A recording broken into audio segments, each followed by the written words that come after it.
එක කුඹුරක මේ පොඩි පැල් කෙටියක් හදාගෙන මිනිස්සෙක් කුඹුරු වැඩ කරගෙන ඉන්නවා. ස්වාමීන් වහන්සේ නම පිණ්ඩපාතේ වඩිනවා. රහත් වෙලා නේ. පොඩි වැස්සක් ආවා. ඉක්මනට අර කුටියට වැඩියා. අර පැල් කෙටියට.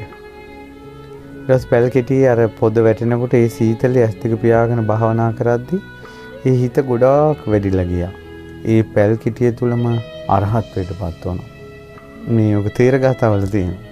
ඊට පස්සේ ওই පොද වැඩි වීගෙන යනකොට අර කුඹුරේ අයින හිටපු මිනිහයා දැන් එනවා.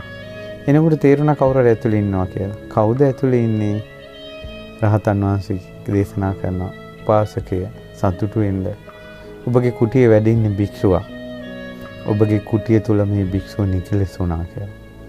ඒ ඇතිවෙච්ච සතුට ප්‍රීතිය ඒ උපාසක මහත්තයාට බුදුරජාණන් වහන්සේ රශ්මි ධාරාවක් එවමින් දේශනා කරන භික්ෂුව මේ උපාසක මහත්තයාට මේ ඇතිවෙච්ච ප්‍රසාදය මොහු අනාගතේ රතන කුටික නමින් පසේ බුදු වෙනවා. අනාගතේ පසේ බුද්ධත්වයට පත් වෙනවා. දැක්කද ඒ බීජ හැදෙන හැටි?